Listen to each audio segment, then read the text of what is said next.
This is Cotonou, the political and economic capital of Benin in West Africa. Actor Djimon Hounssou grew up here. At 13, he moved to Europe with his brother. He eventually became a successful model after meeting fashion designer Cherry Moolah, but times before were uncertain. Was there a rocky time in Paris? Well, rocky time came right after I left school. I was not anymore legal because I'm no more student, and I could not work. So I was left, shortly there, I was left out on the street. I couldn't walk around too much because obviously if you get caught by, noticed or get stopped by police, you're deported immediately. So how old were you when you were living on the street? By then I was like 17, 18. I spent a lot of time at night navigating the streets of Paris trying to find something to eat so I would go through buildings and go through their garbages. And where would you typically sleep? I slept mostly in train stations, at the train stations, subways, or summertime on the benches on the streets. How did you meet Cherry Moolah? That was a pure accident. So here I am in Paris. I don't know what to do, and I ran into a photographer, and he took a couple of pictures of me and suggested that I should go and meet some of his friends at this agency. One day they sent me to a couple of auditions, and the main one was Cherry Moolah. And mind you, I've been sleeping on the streets for some time, and I have to go to fountains sometimes to wash. You were going to these auditions and you were still living on the streets? Yes. So they're like, okay, go to this audition and so on and so. And so I went and I walked into Cherry Moolah office, met this young head of the press or whatever. So he gives me this suit to wear, puts me in a room. I'm trying to wear a suit, and then I decide I'm going to go to the bathroom first before I put on the suit so I can wipe myself down a little bit, and this and that, rounds back, put the suit on.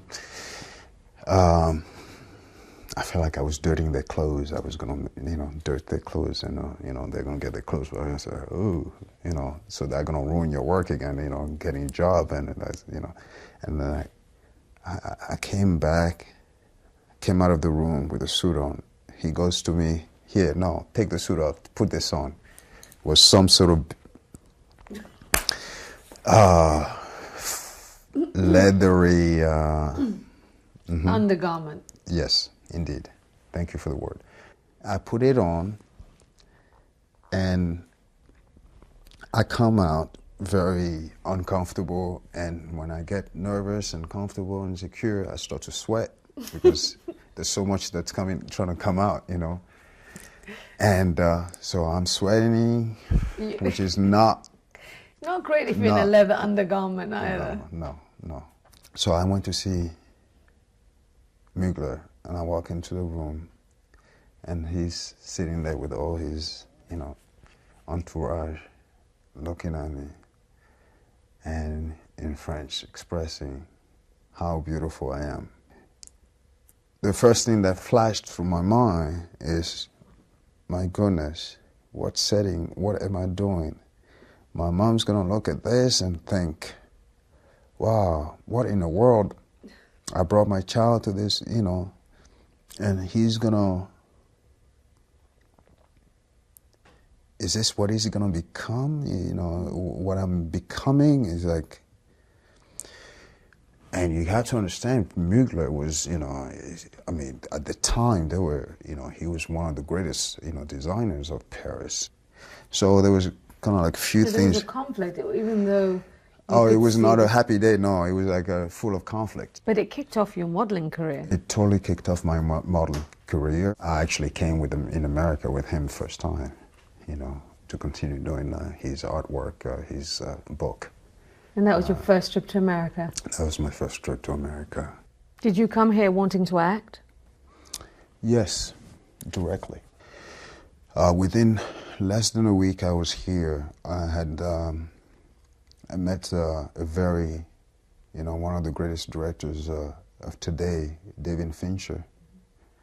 The girl with the dragon tattoo. That's right, Seven. Yeah, Seven. And so through him I met Madonna. And from Madonna I met Herb Ritts, who immediately, great photographer. And through Herb Ritts I met Janet Jackson. But Amistad is considered your breakout moment. Did you think it would have the success that it ended up having, and more importantly for you personally? I thought so, because it was a great story. It was one of those most you know, powerful stories that you know,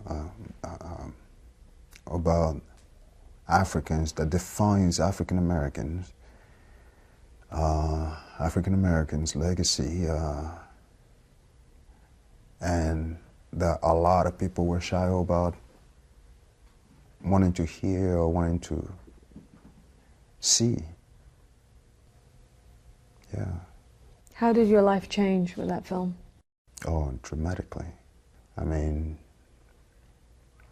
I was received at the time by Clinton and his administration. The film was screened for the White House. When you have such an experience as that, again, I always feel like life, you've got to put it in context with where you've come from.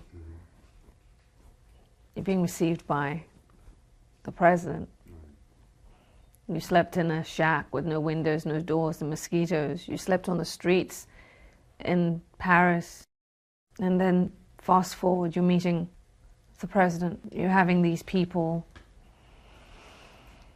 celebrate you. Tell me what goes through your mind, because even now you're getting emotional.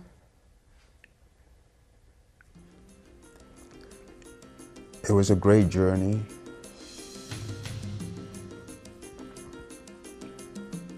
But I strongly feel like I'm still at the beginning of that journey, you know.